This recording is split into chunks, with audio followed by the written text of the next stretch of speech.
For almost 60 years, one man ruled Ethiopia as a living god. Emperor Haile Selassie was worshipped on Caribbean islands, celebrated in world capitals, and believed by millions to be descended from King Solomon himself.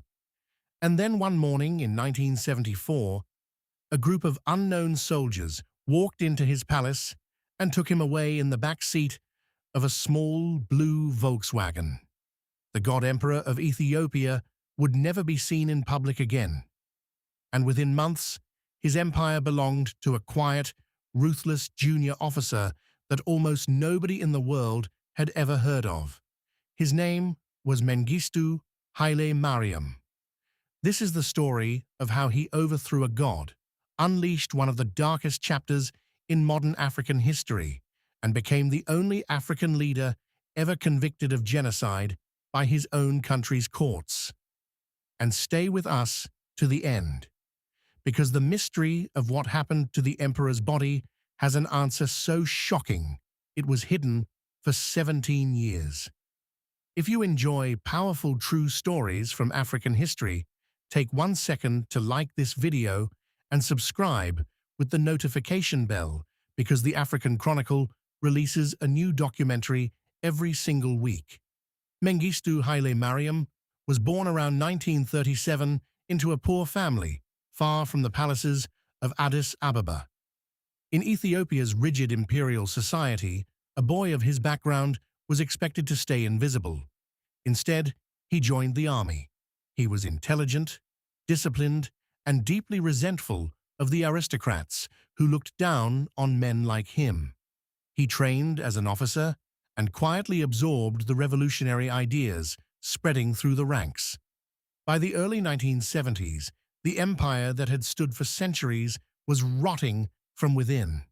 In the province of Wollo, a terrible famine killed tens of thousands, while the imperial court appeared to look away. When images of starving families reached television screens next to footage of palace banquets, something in Ethiopia broke. Soldiers mutinied over pay. Students filled the streets. And in this chaos, a committee of low-ranking officers formed to speak for the military. They called it the Derg, meaning simply the committee. One by one, the Derg stripped the emperor of his powers, and on September 12, 1974, they came for the old man himself. Haile Selassie, the King of Kings, was driven out of his palace in that little blue Volkswagen, as crowds jeered in the streets. At first, Mengistu was just one voice among many inside the Derg. But he understood something his rivals did not. In a revolution, the most patient and the most ruthless man wins. In November 1974, around 60 officials of the old empire were executed in a single night. Ethiopia's revolution had shown its teeth. Then, one by one, the leaders of the Derg itself began to disappear. 2 successive heads of state died violently. Each time, Mengistu emerged closer to the top. By February 1977, the quiet officer stood alone as the master of Ethiopia. That spring, he gave a speech the country would never forget. Before a huge crowd in Revolution Square, he denounced the enemies of the revolution, then hurled bottles filled with red liquid to the ground, declaring that the blood of counter-revolutionaries would flow. It was not an empty threat. What followed is remembered as the Shibir, the Red Terror.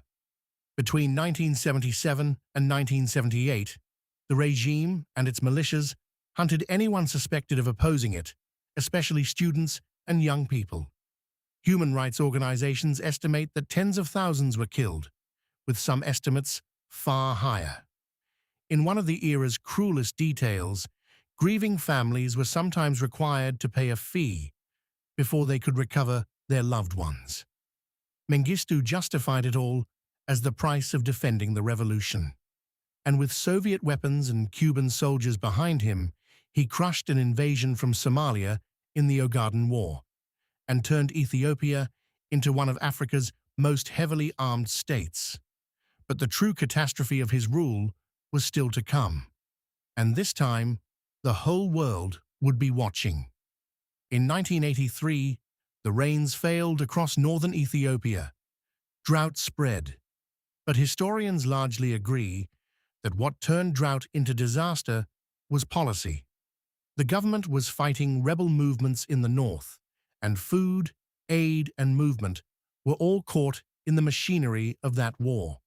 Farmers were moved from their land in massive forced resettlement campaigns. By 1984, Ethiopia was suffering one of the worst famines of the 20th century.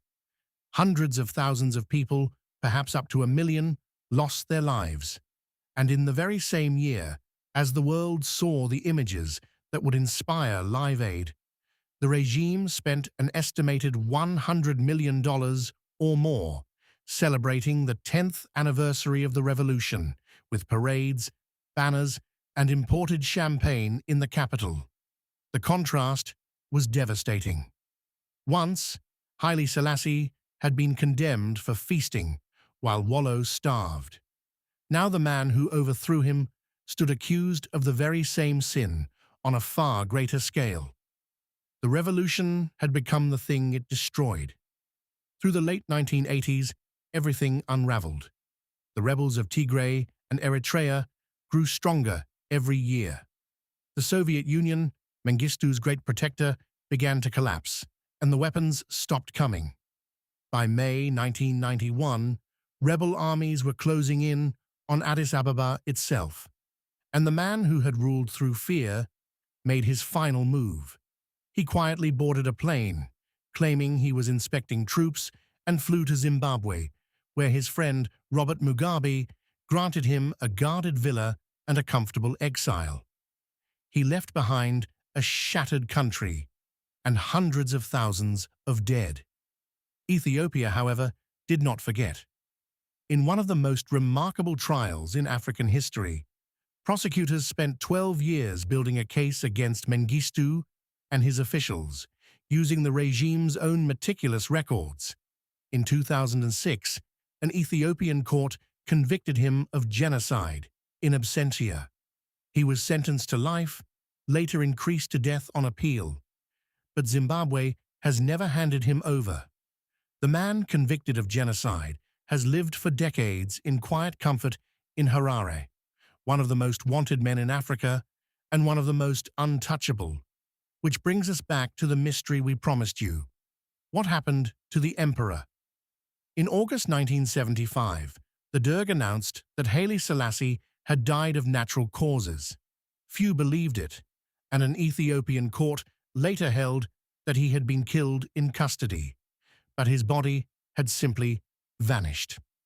The answer finally came in 1992, after the regime fell. Workers digging in the grounds of the old imperial palace discovered the emperor's remains, buried in secret beneath a concrete slab. According to numerous accounts, the grave lay close to the office Mengistu himself had used. The man who overthrew a god had kept him hidden, quite literally, beneath his feet. In the year 2000, Haile Selassie was finally given a proper burial in Addis Ababa's Holy Trinity Cathedral. Mengistu, meanwhile, remains in Zimbabwe to this day, having never answered for his crimes in person. Emperor and officer, God and revolutionary, 2 rulers, 2 famines, 1 throne. And a lesson history keeps teaching.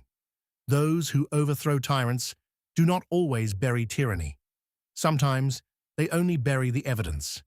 This is the African Chronicle, bringing you the most powerful true stories from African history. If this story gripped you, watch our full documentary on Haile Selassie, the emperor at the heart of this one, and stay tuned for what is coming next.